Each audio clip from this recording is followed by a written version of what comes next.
Barsisa was a great abid from the time of Banu Israel. Great abid, great pious man. He was a monk. Nowadays, a sheikh. And my brothers, as I share the story of Barsisa with you, don't think of Barsisa, think about yourself. Put yourself in the shoes of Barsisa. Barsisa was a great scholar, someone who worshipped Allah, very pious. The whole community knew about him. He had his own temple where he worshipped Allah day and night. And three brothers, they wanted to go in jihad, but they had a sister. And they said, if we go to jihad, who's going to look after our sister? So they said, who better than Barsisa? He's a great abid, he fears Allah, everyone, he's of high esteem. Who better than Barsisa to look after our sister? So they came to Barsisa. Now look at the trick of shaitan. Look where it starts, my brother. They came to Barsisa and said, Barsisa, we want to go for jihad, and we're wondering, can you look after our sister? So Barsisa immediately says, he says, A'udhu billahi minash shaitanir rajim. This is shaitan. No way. So the men were disappointed and they left. Then shaitan came to Barsisa. He's not shaitan. Today he's our sheikh.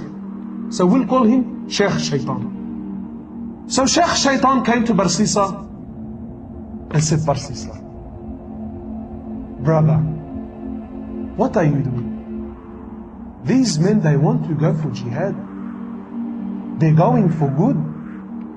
They're going for the sake of Allah.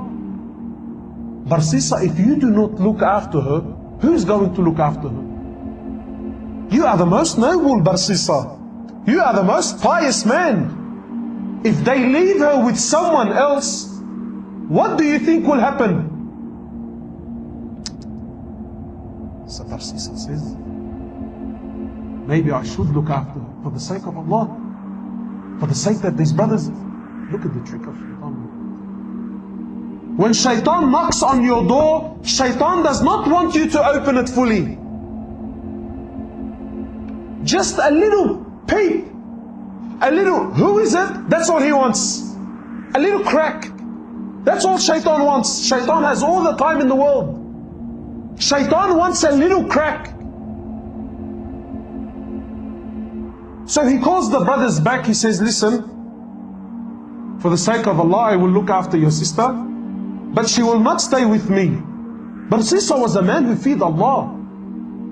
He was a genuine man who feared Allah, my brothers. Now I want you to think about yourself and relate this story to your life. He says, I will not keep your sister with me. She will stay in the house I have at the back of my temple. She will stay there and I will stay here. The brothers agreed. Said, no problem. The brothers went to jihad. And Barsisa would cook some food for her and put the food outside his door and make her come out from her house, come all the way, grab her food and go back. Look how much he feared Allah. But what happened? He already opened the door. So this happened for some time, and shaitan has plenty of time on his hands. No problem. Take your time, brother. Take your time. Until eventually shaitan comes to Barsisa. He says, Barsisa,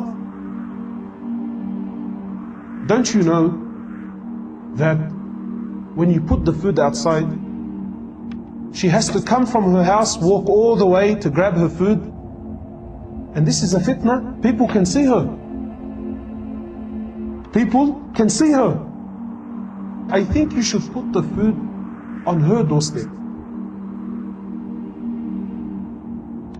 Makes logic sense? So Barsisa cooks her food, goes to her door, knocks on her door and comes back. After some time, Barsisa, Sheikh Shaitan says to Barsisa, she still has to open her door. the food inside the house. So this happened for some time, and the brothers took long. Now Sheikh Shaitan says to Barsisa, he says, Barsisa, you know, it's been a long time. This woman has no one to talk to, no friend, nobody to socialize. Maybe you should talk to her. Otherwise she will go outside and, Allahu Alam, cause fitna outside. For the sake of Allah, huh? Not for, no. Brother, for the sake of Allah. So Barsisa now, he goes to the house. Look, he still fears Allah. From outside the house, he's talking to her, shouting, and she can't hear him properly. And after some time, Shaitan says, Barsisa, why are you embarrassing yourself? You're screaming and shouting. Go inside the house and speak to her there. My brothers, after some time, he started speaking to her inside the house. What was a little conversation became a longer one. After talking, now he wants to see. After seeing, he now started to touch. And after touching, the great Barsisa committed zina. How many of us, maybe we have not committed zina, but we fell in the same footsteps of Barsisa. Now he's committed zina. She falls pregnant. She gives birth to a baby boy. And Shaitan now comes to Barsisa, says, Barsisa, bro, if the brothers come back and see this young boy, and you were the one who was responsible for looking after him, how will you explain the boy? Now he's worried. He says, what do I do? He says, Barsisa, you have to kill the boy. You have to get rid of the evidence. So Barsisa kills the boy. What do we have now? Zina and murder. After some time, Sheikh comes back. Says, Barsisa, do you really think she's going to keep quiet about what happened? Do you really think she's not going to tell her brothers about what took place here? He says, what do I do? Kill her too? Zina and double murder. The brothers come back. Barsisa, where is our sister? He says to them, Inna lillahi wa inna ilayhi raji'un. Your sister, she became very ill, and Allah took her life. Barsisa is a great abid, big sheikh. He does not lie. The brothers had no other option. They said, where is she? He showed them a fictitious grave, a fake grave. He said, this is where she is. They made some dua for her and went home. The next morning, one of the brothers, he says, you know, I had a very interesting dream last night. The other brother said, I had an interesting one. What did you see? He says, I seen in my dream that our sister was not sick. Rather, she fell pregnant, she had a boy, and her and the kid were murdered. And I seen that she was not buried where he showed us, but she was buried somewhere else. So the other brother says, Zina Ajib, I had the same dream. So they said, both of us cannot be wrong.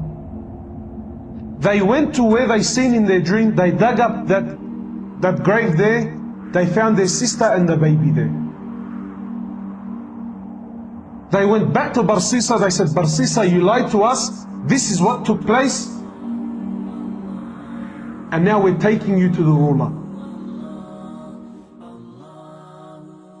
Now on the way, Barsisa is looking at himself, he's thinking, how did I get in this mess? Zina, double murder, and now I'm going to be executed. So, when they bring him to the ruler, Shaitan comes to Barsisa in the form of man. He says, Barsisa, do you know who I am? He says, no. He says, Barsisa, I am shaitan. And I am the one who caused you all this mess. And I'm also the one that can get you out. He says, Barsisa, I can get you out, man. I have a lifeline for you, Barsisa. He says, anything, get me out. He says, Barsisa, you make sajda to me. You make sajda to me, Barsisa, and I will get you out. So Barsisa, he makes sajda to him. And Sheikh Shaitan says, thank you very much. It was nice knowing you. Assalamu alaikum. And shortly after, he was crucified. The last action in his life was what? Shirk, kufr to the highest level.